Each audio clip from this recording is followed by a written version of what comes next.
Alright. Yep, we could talk to him again. It's pretty cool. You want to be my friend? Let's say no.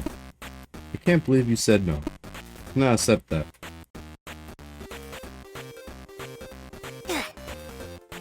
I swear he's a nice guy. He has anger issues.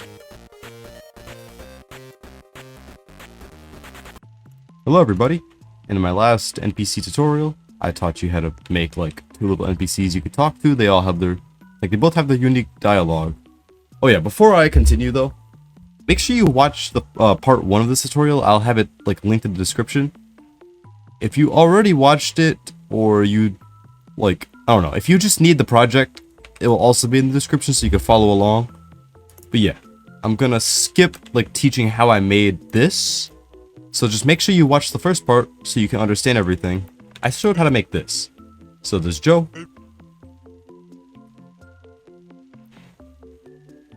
And there's Henry.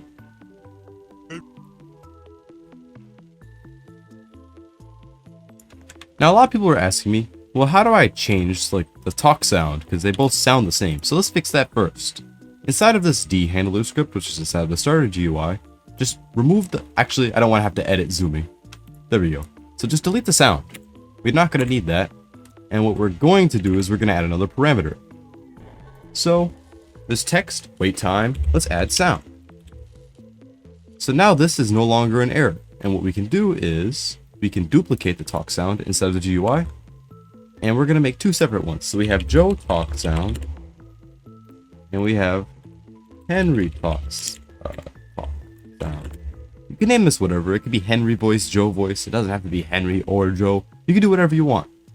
What we're going to do is let's get a second sound right here in the toolbox. I already have like a little boop sound effect. Like, yeah. So I'm going to copy that asset. I'm going to put that inside of Henry's sound.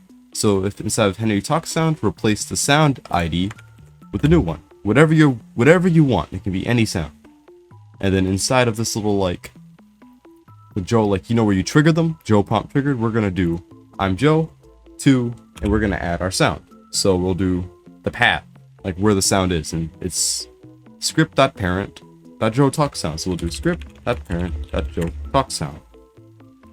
And we have to do the same thing every time we call the script. So just copy this and paste it here.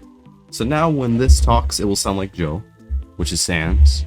And if we go into Henry's, and we paste the same code, but change it to Henry talk sound, it will make a little boop sound. So let me just copy this. Alright, so we have our talk sounds added. If we go into the workspace and test them out, I mean, if we test the game, talk to Joe, he still sounds the same. And if we talk to Henry, he makes a little boop sound. So yeah, that was pretty simple. Now let's move on to some cooler, oh my god, let's move on to some cooler stuff. So let's add a way to do like dialogue choices. Like what if Joe asked you if you like pizza? You're not going to be able to reply because Joe can only talk to you. So inside of our starter GUI, enable this little like DGUI. This is our UI. This is where the text is stored. And we're going to add 2 buttons inside of DGUI. So we're just gonna press the little plus button and we're gonna add a text button. We're gonna put the first text button up here. As best as we can, really. I'm not gonna be super neat with it. We're gonna I'm gonna stretch it a little bit. And then I'm going to name it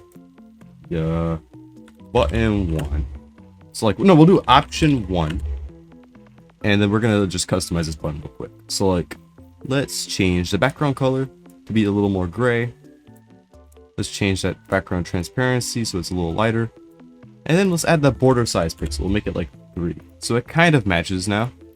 And then we'll change the text color to be white. So text color 3, white, and turn text scaled on. So like, if we were to spam, I cannot find it. My eyes are bad. If we spam a bunch of text, it will never leave the text box. So we can do yes. But for now, we're just gonna do nothing. We're gonna leave it blank, and we're just gonna duplicate this button, put it at the other side. And it's lined up decently. It's nothing special. But like, oh yeah, change the second one's name to option 2. We're only going to add 2 options, but you can add more options if using this method. Before I code, I actually want to fix the UI a little bit. Let's move these option button things up. So just go to DUGI, DGUI, enable it, and then just move the buttons up a little bit. And then we can just unenable it or disable it. Not speaking big word today. So inside DGUI, we're going to add those two options now. So local option 1 equals script.parent dot option 1 local option 2 equals script.parent dot option 2. Oops, option 2. So inside of our little okay, actually we have to disable these. So by default, we're going to just do option 1 dot, I think it's enabled. Yeah, and no, visible equals false, and option, oh my god, I cannot spell, option 2 dot visible equals false. So by default, you won't be able to see these buttons. And now we can get onto the part of making him actually ask you a question. Now inside of the D handler, we're going to just everything underneath, like inside the Joe prompt trigger thing, everything underneath this first right text, we're just going to remove it. And now we're going to take this and we're going to add little options to it, like little dialogue options. So we're going to do hello, and we're going to have him ask us if we like pizza.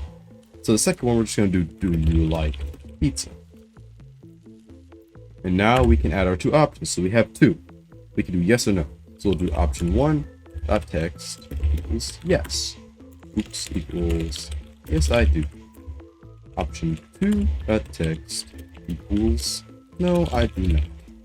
And then we'll scroll up. We'll copy both of these visible things. We'll paste them and we'll make it true. So now we have a code which when this is triggered, it will say hello, do you like pizza? And then two options should pop up, and it will ask us if we can answer yes I do, no I don't. So let's test it.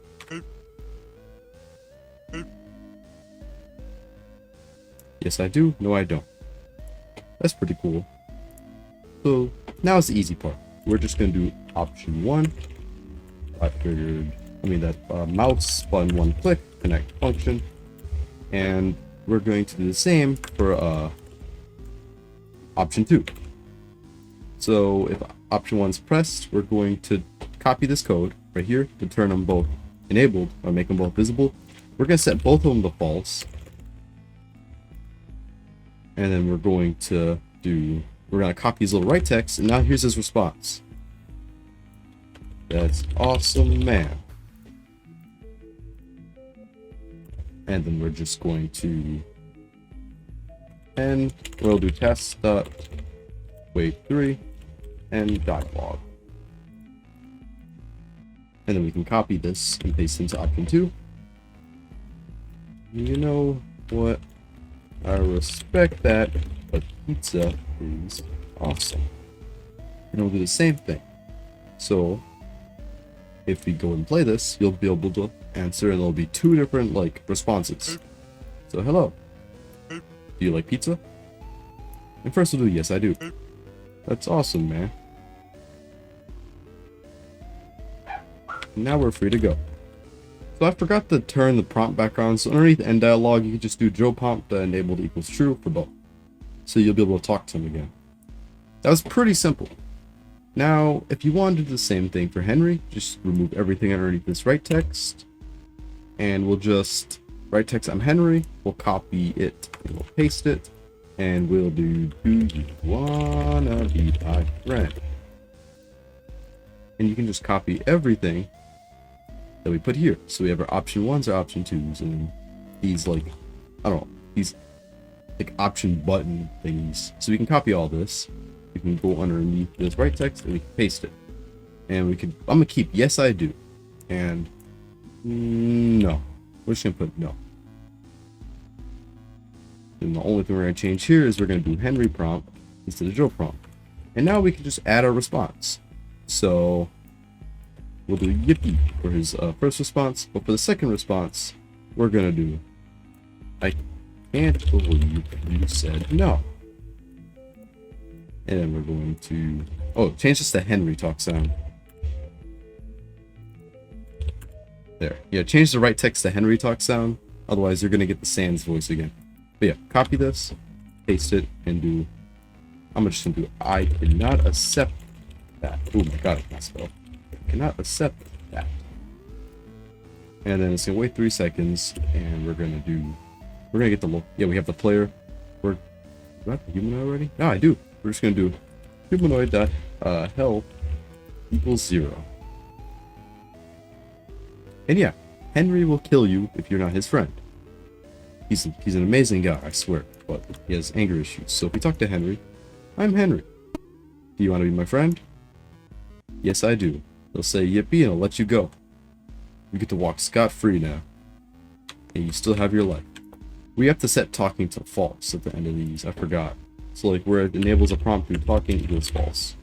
Because if talking equals a true, then it won't let you talk to him. Do it the same thing for Joe. Set both the talkings to false. Just so you can speak to him again. Now, for testing's sake, even though I know it's probably gonna work, I'm gonna press yes again, just to make sure it works, so I'm not a moron.